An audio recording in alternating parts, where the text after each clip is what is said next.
Alright, well, the next thing you do, obviously, remove the engine dipstick, transmission dipstick. Next thing you do, remove the derby cover. That's where the T27 comes in handy. Ready? Alright, well, after you remove the engine, transmission dipstick, next thing you want to do is remove the derby cover. That's where the T27 comes in handy. Use the T27, extension if you want one. Just five bolts. And you want to make sure you loosen them up evenly and not all at once. That way the pressure doesn't warp the derby cover. And after you know they're loosened up,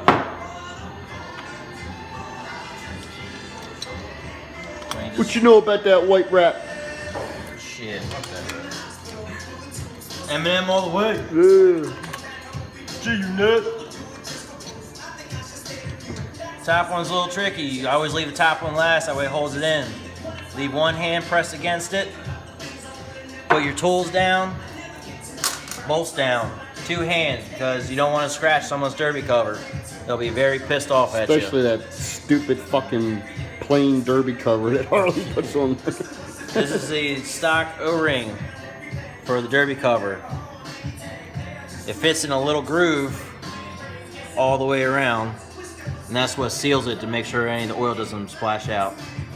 And after that, you have the clutch adjustment right there. What I do, if you have a rag on the side, just set the derby cover down. That way any excess oil will go under the rag and not a table. And derby cup, this thing is toss out. Fucking toss it out. You just toss that fucking thing on the ground. Try to wipe up any excess oil you have. And take that off. After that, you want to do the clutch adjustment. You have the cable adjustment right here. For this particular model, you have to remove these clamps that go around the frame. Always want to try to remove the boot upwards. The reason, because the boot at the bottom has a bigger ID than the top, so it's a lot easier. How do we go from fucking M&M to fucking country? Shuffle. Listen to everything around here. So this is when the 1/2 inch and 9/16 come in handy. 1/2 inch will fit on the adjuster, the 9/16 on the jam nut. You gotta be careful, because some of these bikes, you don't want to hit the fender. If you hit the fender, they'll really be pissed. Yeah, I noticed you didn't put a fender cover on. Well, because I'm good, I don't need one. Alright. So, best way to do it, be safe, just have them close to each other, and you just kind of bring them together. And if it's still not all the way loose, you just do the exact same thing. That way you minimize any damage that could happen to the motorcycle. Take that all the way up. You want to collapse the 2 ends of the cable. What that does, it gives your lever a bunch of free play. You have to do this before you adjust the clutch, because that way the cable does not interfere with the actual clutch adjustment. That way you do it properly. Is that just called the clutch nut? Yeah, jam nut and the adjuster screw. Gotta get that word nut in there. Nut. Gotta have the nut. Yeah, gotta get your nut off. Next thing you do for the clutch adjustment, you loosen up the nut with the 11/16. Then you use your 7/32 ball Allen. I always try to, sometimes they stick, just loosen them up. And in the process of moving it, you can see the clutch lever actually move.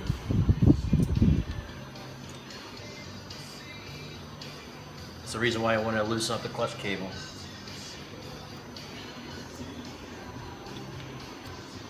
To properly adjust it, you want to rotate it till you feel tension. You can also see it, the pressure plate hit the circlip retaining ring. So when you feel that tension, for big twins, you want to back it off a 1/2 inch to 1 full inch. So you can, like I said, 1/2 inch to 1 full inch. Me, I usually just back it off 3/4, try to split the tolerance in half, and try to tighten that down. Usually you're supposed to have a special tool that you can fits around the whole nut and it angles out while you hold the adjuster. But with the way I do it, it's all you can do is just tighten it back up. That's why I go 3/4 of an inch, because even if that adjuster moves a little bit, it'll still be in spec. And now you're adjusting at the clutch, and you go back to adjusting the key.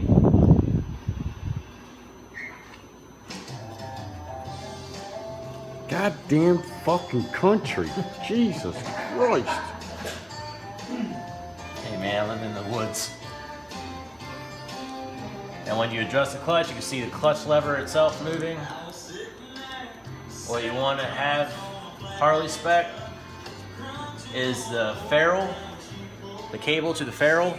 It's supposed to move about 1/16 to 1/8.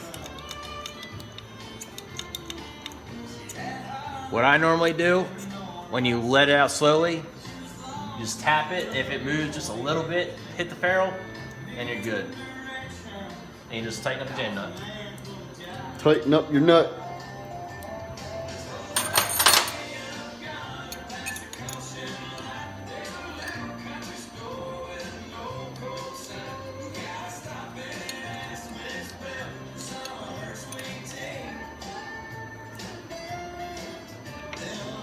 You don't need too much torque on it.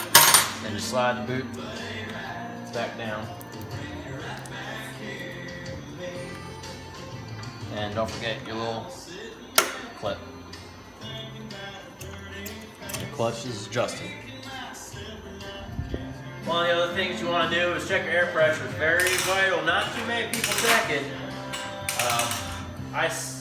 Normal spec is probably between 36, 38 psi for the front, 38, 40 in the rear. I set them to 40 and 40. It rides good.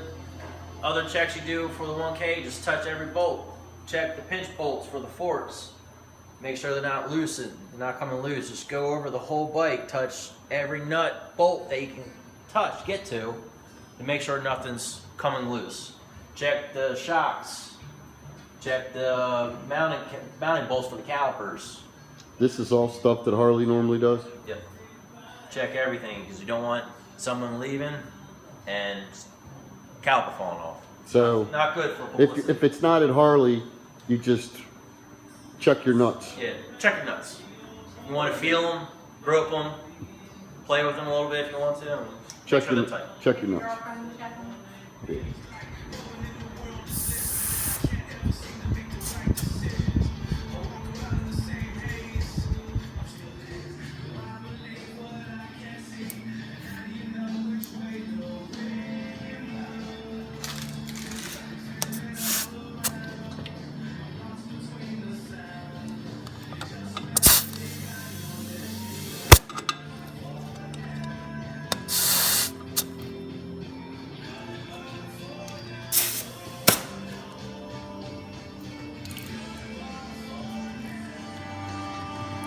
One of the more specialty tools for the calipers is a 12-point 10mm socket. That's always a necessity for working on Harleys for the calipers, especially for the front.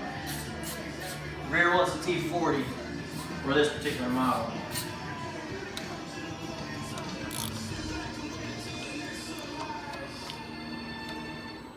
Check the axles. Check everything. For the front axle for this particular model, it's a 15/16. Like I say, you just make sure it's tight. Make sure it's not running loose. The rear axle for this particular model is a 36mm.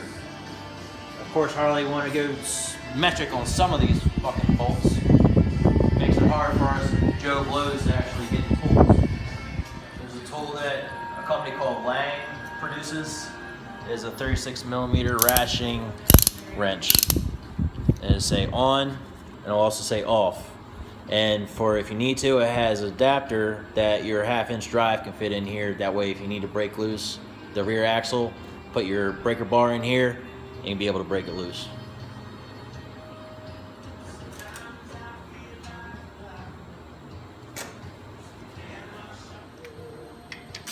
Primary cover screws, 3/16 Allen. Use a 6/8 extension, that way you don't have to worry about hitting the primary, scuffing her up. Just make sure nothing's coming loose.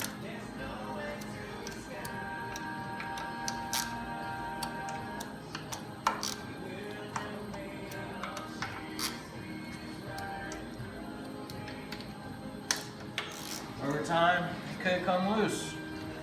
You don't need to be going down the highway and the next thing you know, your fucking foot peg just falls off and you have nowhere to put your foot. So tighten your foot peg brackets. And if you can't get to it, you can use a ball Allen. You're not going to be able to put too much torque on it, but you'll be able to verify that they're on there tight. They're not loose. And if they are loose, then the best way to do it would be, for me anyway, try to loosen up the exhaust, take out the bolts, clean the threads, and put Loctite on it. That way it doesn't happen again. But for normal maintenance, just make sure that they're not coming loose.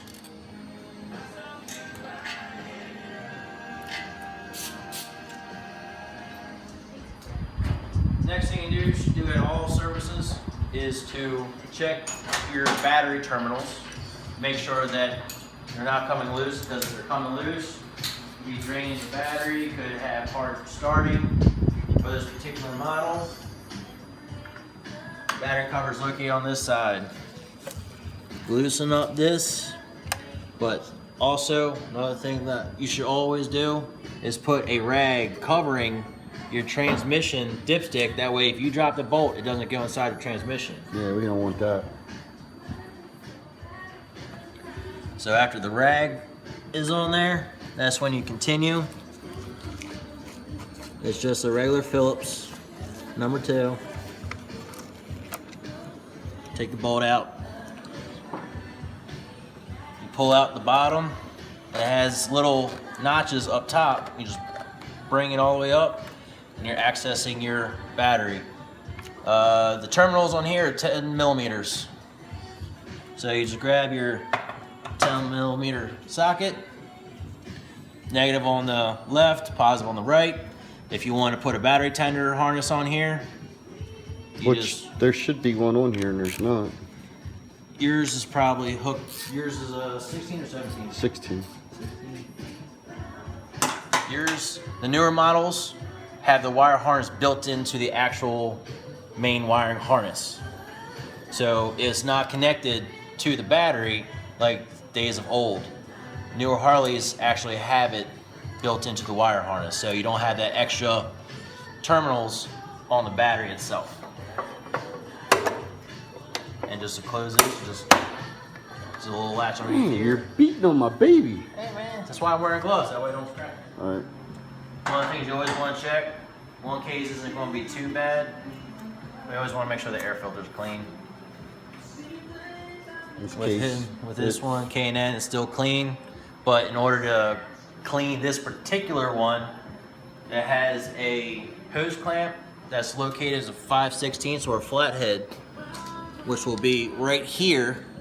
Loosen that up, and you just slide the filter off and use K&N filter cleaner. Or some Simple Green. Simple Green, whatever. Now is that a dry filter? You have to put anything on it, or? K&Ns are oil filters, oil-based filters. So after you're done cleaning it, can you just like put motor oil on there, or? You can, but I don't use that. I always use, if it's a K&N, I just use a K&N filter oil. But if you're poor, like most of us, will any oil do? Most likely, as long as it's thin, because it helps trap the contaminants from going in to the actual motor. Okay.